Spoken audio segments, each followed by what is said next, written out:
Alors les tambours, je veux dire que j'ai pas choisi les tambours, j'ai toujours été attiré par la percussion et il y a très longtemps quand j'ai inventé les parcours dans les arbres, j'avais l'idée de faire monter des tambours pour créer des ambiances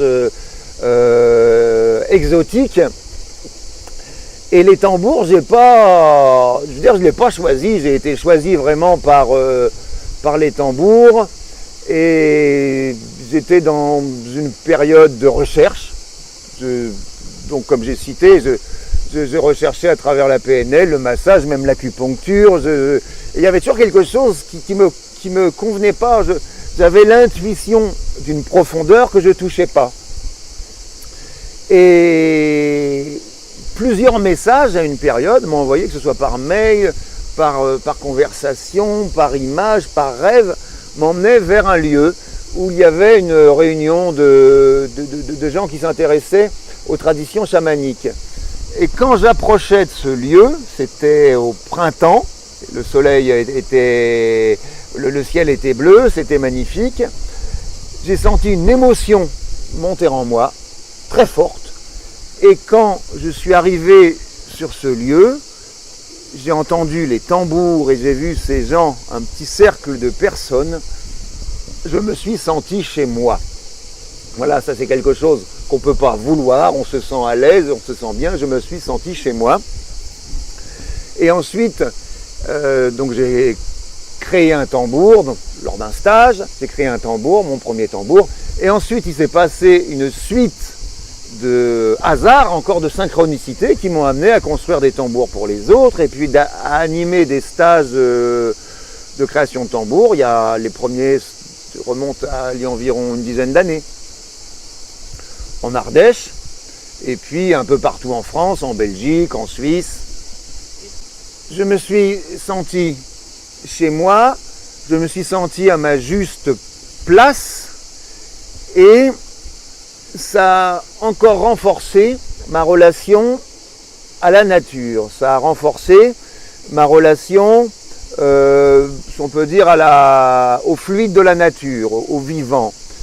Ça a vraiment fonctionné pour moi le tambour comme un récepteur qui très très rapidement d'ailleurs a pris un rôle important puisqu'il a mené certaines périodes de ma vie, un peu comme si l'archétype des tambours, des guérisseurs agissait sur moi à travers le tambour. C'est-à-dire que je me suis retrouvé dans une forme de réceptivité très forte et, entre guillemets, à obéir au tambour.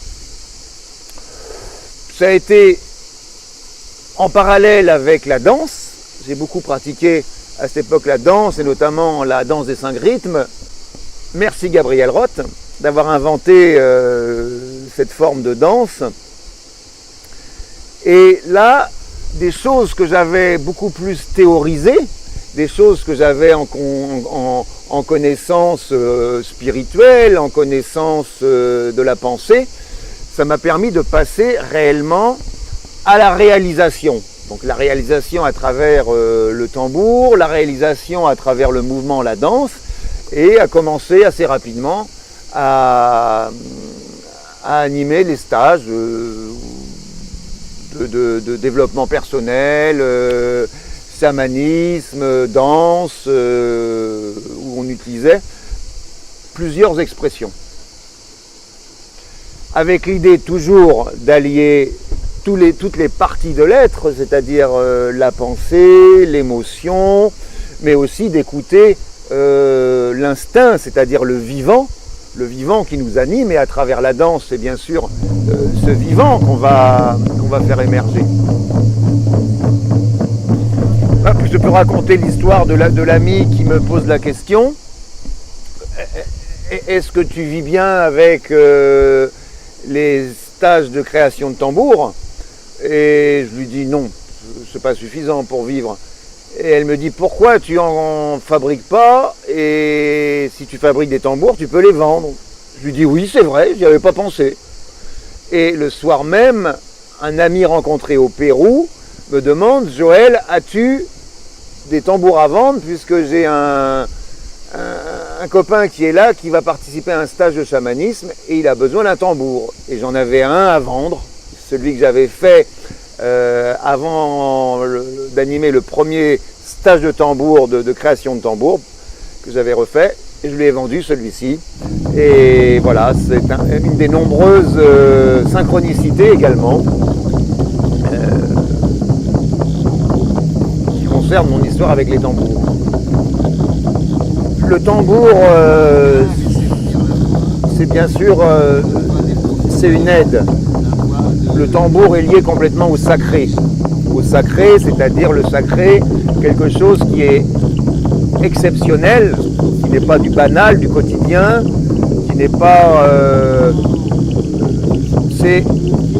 le tambour va nous relier à quelque chose d'important, qui est l'énergie du monde, l'énergie de vie.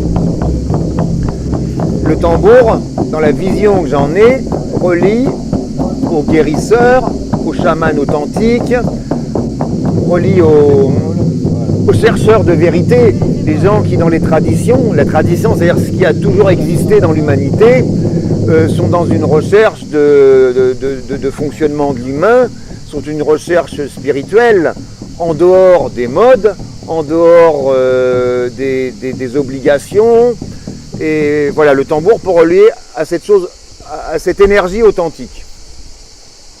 Le tambour aussi va permettre qu'on se retrouve, qu'on se regroupe, qu'on recrée du lien entre nous, entre humains. Et le tambour, bien sûr, agit comme un diffuseur de prières, par exemple, et aussi comme récepteur. À un moment, le tambour, c'est comme une immense parabole qui nous permet de capter les choses du monde. Les choses, c'est-à-dire les messages du monde. Pour ça, ça demande d'être capable de faire un peu silence, de ne pas avoir de pensées toutes faites, de ne pas avoir de choses trop conformistes.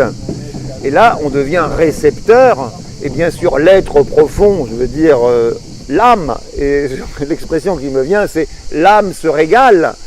Si on est dans un lien authentique sans attente, en silence, en écoute, eh bien l'âme se régale puisqu'elle est en contact avec toutes les âmes du monde, que ce soit avec l'âme des cigales aujourd'hui au bord de cette rivière, avec l'âme de ce platane ici, avec l'âme des personnes qui sont autour de nous.